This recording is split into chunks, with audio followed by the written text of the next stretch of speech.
एक नगर में दो भाई राजू और दीपू नगर के एक गैराज में मैकेनिक का काम करते थे। दोनों बहुत मेहनती थे। एक दिन गैराज में काम करते हुए भाई मैं सोच रहा था, अगर हम ऐसे ही काम करते रहे तो एक दिन अपना एक गैराज खोल लेंगे और फिर जल्दी ही दूसरा और फिर तीसरा और जल्दी ही हर शहर में अपना एक गैराज होगा। ये कहने के बाद दोनों राजू और दीपू अपना काम बंद करके मुस्कुराते हुए ऊपर की ओर देखते हुए अपने ख्यालों में खो जाते हैं। सपने में राजू और दीपू अपने नए गैराज के उद्घाटन की रिबन काट रहे हैं। तभी पीछे से उसकी पीठ पर कोई धक्का देता है और दोनों घबरा के सपने से बाहर आते हैं। राजू के बगल में उसकी गैराज का मालिक, ग्रे शर्ट, काले पैंट, सिमटे हुए बाल और आंखों पे चश्मा। तुम दोनों से एक काम सही से नहीं होता। कल एक गाड़ी तुम लोगों ने बना के दी थी, ग्राहक का फोन आया था, उनकी गाड़ी से धुआं निकल रहा है और रास्ते में बंद हो गई है। ये 1 महीने में तुम्हारी 8वीं शिकायत है। मैं तुम दोनों को अभी काम से निकालता हूँ, निकल जाओ मेरे गैराज से। मालिक, पर यह भी तो हो सकता है उसकी गाड़ी खराब हो। हमने तो ठीक से ही काम किया था। खराब गाड़ियों को ठीक करना ही हमारा काम है, निकल जाओ यहाँ से। और मालिक दोनों को धक्के मार के बाहर निकाल देता है। राजू और दीपू अपने छोटे से कमरे की बिस्तर पर हैं। सामने की दीवार पर विष्णु भगवान की तस्वीर टंगी है। दीपू राजू से, भाई हम हर जगह मन लगा के काम करते हैं, फिर भी हमें हर जगह से निकाल दिया जाता है। किसी को हमारी कद्र ही नहीं। हाँ भाई, यहाँ किसी को हमारी कद्र नहीं है। चल किसी दूसरी जगह जाते हैं, वहाँ शायद हमारी कीमत हो। भाई पर हम वहाँ करेंगे क्या? याद है माँ कहती थी कि भगवान का नाम लेने से सब मिल जाता है। हाँ चल सामान बांध, अब हम यही करेंगे। भगवान का नाम लेंगे और पैसे कमाएंगे। वो कैसे? अरे हम बाबा बन के लोगों को ज्ञान देंगे और उनसे पैसे लेंगे। वो तो ठीक है, पर हम लोगों को क्या ज्ञान देंगे? अरे वही जो माँ हमें देती थी। तू ज्यादा सवाल मत कर, सामान बांध। हम राजा सूर्यदेव के चंपक नगर जा रहे हैं। चंपक नगर में राजू और दीपू गेरुए धोती और गेरुई शॉल में, कंधे तक बाल, गले में रुद्राक्ष की माला, पैरों में खड़ाऊ, कंधे पे लटकी मटमैली गठरी, कलाइयों में बंधी रुद्राक्ष की माला, एक बड़े बरगद के पेड़ के नीचे बने चबूतरे के सामने। ये राजा सूर्यदेव का चंपक नगर है, हम यहीं से शुरू करेंगे। दीपू सुन, आज से तेरा नाम दीपू नहीं दीपेश्वर है, समझा? और मैं एक सिद्ध योगी। मैं यहाँ बैठता हूँ और ध्यान करता हूँ। तू नगर में जाके ये खबर फैला कि एक सिद्ध योगी आए हैं जो हर समस्या का हल देते हैं। ठीक है, मैं जाता हूँ।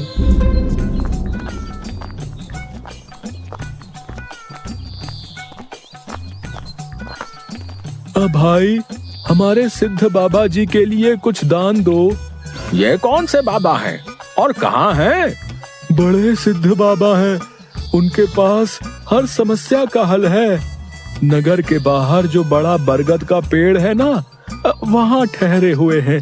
अगर तुम्हें कोई समस्या हो तो उनसे जाके मिल लो, वो तुम्हें हल जरूर बताएंगे। पर हाँ, दान के लिए कुछ लेकर जरूर आना। हाँ, मैं जरूर आऊंगा। औरों को भी बता दो, पूरे नगर का भला हो जाएगा। जरूर बाबा जी, जरूर।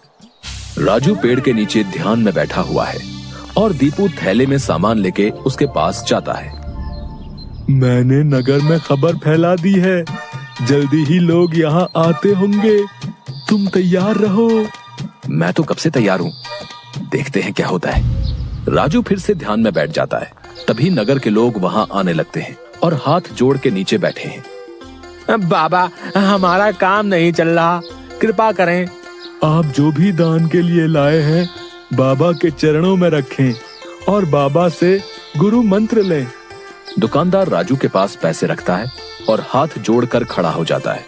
राजू इशारे से दुकानदार को अपने पास बुलाता है और उसके कान में कहता है, श्री राम, हर बिक्री के समय मन में ये नाम का जाप करो, बिक्री बढ़ जाएगी। याद रहे, अपना ये मंत्र किसी को नहीं बताना, अपनी पत्नी को भी नहीं।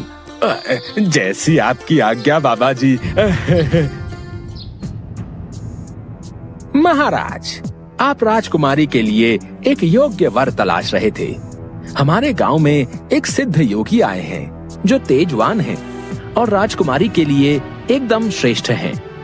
गुरुदेव, मुझे आपके चयन पर पूरा विश्वास है। अगर आपने चुना है तो वो राजकुमारी के लिए अवश्य ही उत्तम होगा। सोने जवाहरात और अनेक उपहार लाओ। हम अभी उन महान योगी के पास जाएंगे और उनसे राजकुमारी से विवाह करने का आग्रह करेंगे। हे तपस्वी, मैंने आपके बारे में जो सुना था, आप उतने ही तेजस्वी हैं। मेरा आग्रह स्वीकार करें। राजू ध्यान से आंख खोलकर राजा को देखते हुए, जी महाराज, कहिए क्या परेशानी है आपको? मेरी इच्छा है कि आप मेरी पुत्री से विवाह करें और ये उपहार स्वीकार करें। राजू काफी देर तक उपहार में लाए सोने चांदी और अनेक वस्त्र और उपहारों को देखता है, फिर राजा की ओर मुड़ता है। महाराज, मैं तो एक सन्यासी हूँ, मुझे इन सब से क्या लेना? मुझे क्षमा करें, मैं आपकी बात नहीं मान सकता। दीपू चौंकते हुए राजू को देखता है। मैंने जो सुना था, आप उससे भी महान हैं। मुझे क्षमा करें यदि मैंने आपका अनादर किया हो। आप जब तक यहाँ हैं, मैं कोशिश करूंगा आपको कोई दिक्कत ना हो। और राजा सूर्यदेव को प्रणाम करके वापस चले जाते हैं। अरे राजू, ये क्या कर दिया तुमने? इतना अच्छा मौका हाथ से जाने दिया। अरे राज करते हम लोग। राज, तुम्हें ये क्या हो गया है? मैं यही सोच रहा था, लेकिन फिर मैंने सोचा कि इतने दिनों से ईश्वर का नाम लेते लेते इतना तो समझ आ गया है कि ईश्वर के नाम अमृत में ऐसा क्या है जो मीरा सारा राजसी ठाट छोड़कर वैरागन बन गई। क्यों प्रहलाद ने अपने पिता की इतनी यातनाएं सही? मुझे भी राम नाम का धन मिल गया है जिसके आगे इस दुनिया का सारा धन फीका है। मुझे ये सब नहीं पता। हम यहाँ पैसे कमाने आए थे, ना कि साधु बनने। मैं चला, मैं अकेले ही सब संभाल लूंगा।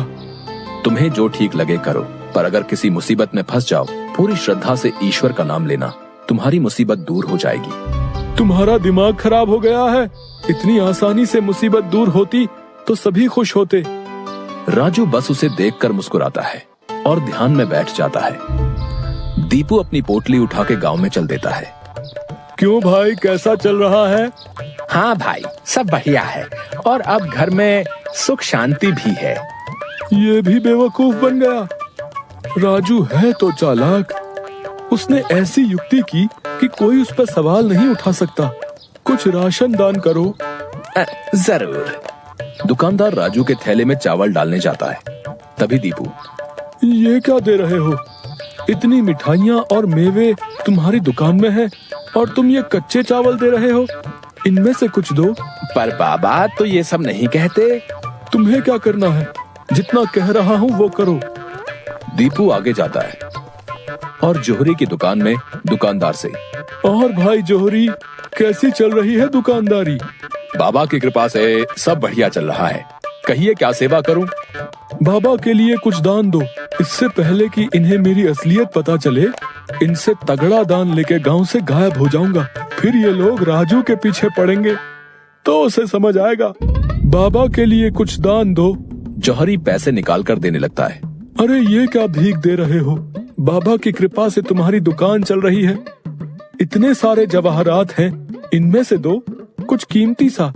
जितना दोगे उससे ज्यादा मिलेगा। ये बाबा को क्या हो गया है? कोई नहीं, बाबा को देने से मेरा क्या घटेगा। जौहरी एक सोने की हार दीपू को दे देता है।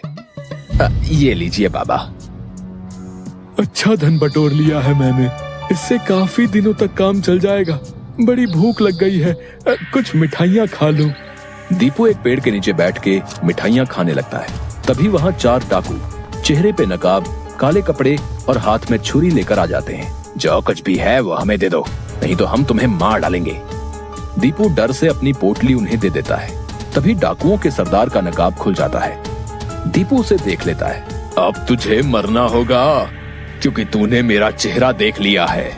हे भगवान, ये क्या हो रहा है? कैसे बचूं इनसे? भागने की कोशिश की तो ये लोग पकड़ लेंगे। क्या करूं? तभी उसे राजू की बात याद आती है। अगर किसी मुसीबत में फंस जाओ, पूरी श्रद्धा से ईश्वर का नाम लेना, तुम्हारी मुसीबत दूर हो जाएगी। दीपू आंखें बंद कर घुटने पर बैठकर, हे नारायण मेरी रक्षा करो, हे नारायण मेरी रक्षा करो।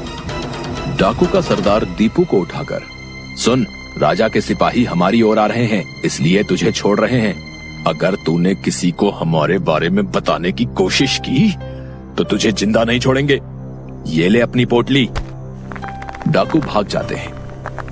दीपू सामने से सिपाहियों को आते देख मन में, हे नारायण, मुझसे भूल हुई जो मैं राजू की बात को समझ नहीं पाया। मैं राजू के पास वापस जा रहा हूँ और उसके साथ रहकर आपके ध्यान में अपना जीवन बिताऊंगा। मुझे माफ कर दो राजू, मैं ईश्वर के नाम की महिमा को नहीं समझ पाया, पर अब मैं समझ गया हूँ और तुम्हारे साथ ईश्वर के नाम का धन कमाना चाहता हूँ। राजू दीपू को गले से लगाता है